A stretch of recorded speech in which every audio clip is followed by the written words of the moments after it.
Playing God aims itself squarely at the 2D precision platformer market.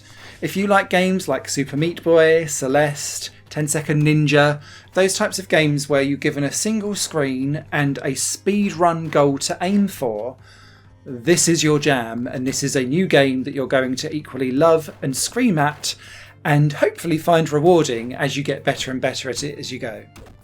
Playing God is masked with a slightly comedic overtone initially, but if you peel back the comedic overtone, a really solid foundation is here for a consistent and repeatable physics-based platformer.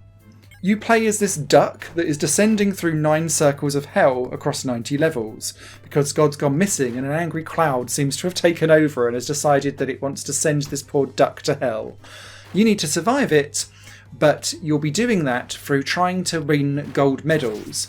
And you can only hit gold medals if you are really exacting in your movements, and not just precise, but speedy, as well as keeping an eye for potential opportunities to shortcut levels, because there might be a safer, longer way or a risky, shorter way to get through. And the longer way might get you a silver or a bronze medal, but the naughty way gets you a gold. And it's gold medals that count in this game, because levels are delivered to you in batches of 10 relating to a circle of hell, like lust or greed or envy.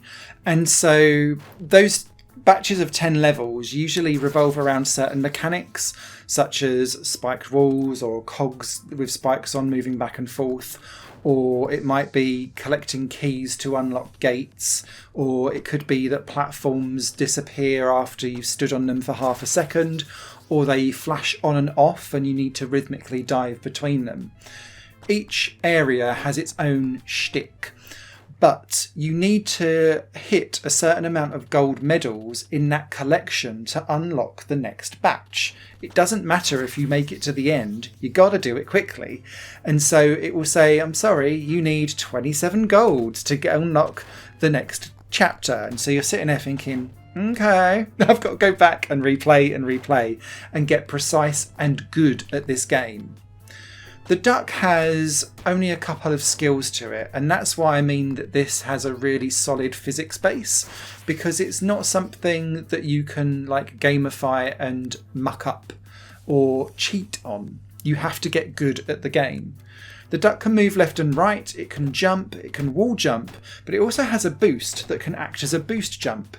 And the boost only replenishes when you've got both feet back on the ground again. And so what you're trying to often do is work out when to use a boost or a boost jump and what direction you want it to travel in, because you're often having to avoid laser shots or various different spikes on walls or on corners or something like that. Or you're having to do a dash through a gap in the wall as you're falling down.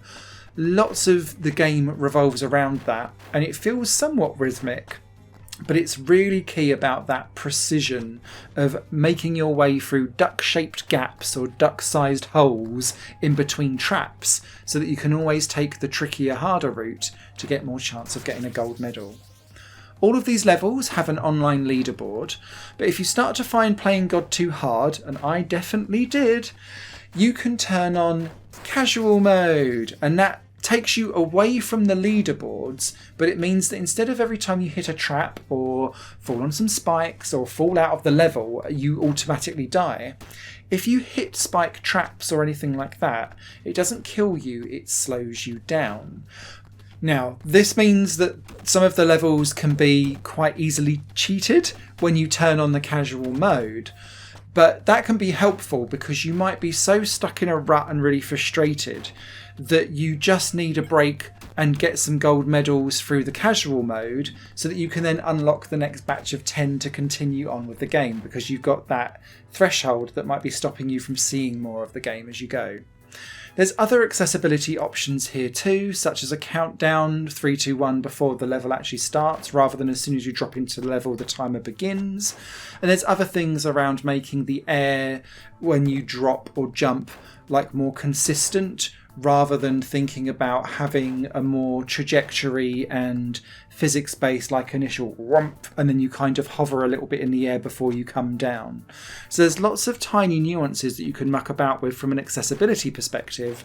Some of them count you out of the leaderboards, obviously, but it does mean that you get to explore more of the game and it becomes less of a hardcore challenge. But I strongly recommend, once you start getting used to a level and you feel more at home with it and it feels much more doable when you're less overwhelmed with how on earth do I get from A to B, turn off that casual mode, get online, see how you can do with the online leaderboards, because I'm busy having like 10-minute arguments with myself about the fact of being 4th or 5th on the leaderboard, and I can see the next person ahead of me is like 0.02 seconds faster, and I'm like, how? And it becomes incredibly addictive and moreish, and you can see the top 100 for any level, the immediate people that are around you, and a friends version of the leaderboard too. Now this is a very small indie release, so those leaderboards aren't exactly jam-packed, and the further you get into the game you start to see that numbers have really dropped off, and I've not been able to get onto the leaderboard for a lot of the last few levels on this game, but only 1 or 2 have been able to do it so far, because this game is so hardcore and aggressive and strict with its gold medals. I think lots of people are just trying to get the gold medals and get onto the leaderboard and look respectable, whereas I'm there plodding along 10 seconds behind everyone else going, done it, and feeling all proud. So yeah, just be aware that when you're going in for playing God, this is aimed squarely at the hardcore audience, and whilst there are some accessibility and easements that you can put into the game, I strongly recommend as you get more comfortable with it that you turn those off so that you get the pure experience, even if that's probably going to mean that you're screaming at the screen sometimes going, why? As things go wrong repeatedly. I have to say that this is one of those labour of love games from a playing perspective as well as a dev perspective, and it's a little hidden gem, and if you're a fan of precision platformers, Playing God should absolutely be on your list, especially as it's only a few quid. So cheap as chips, really well put together, consistent physics, which is an absolute must for this type of game, and yeah, I'd recommend it. Playing God is out now.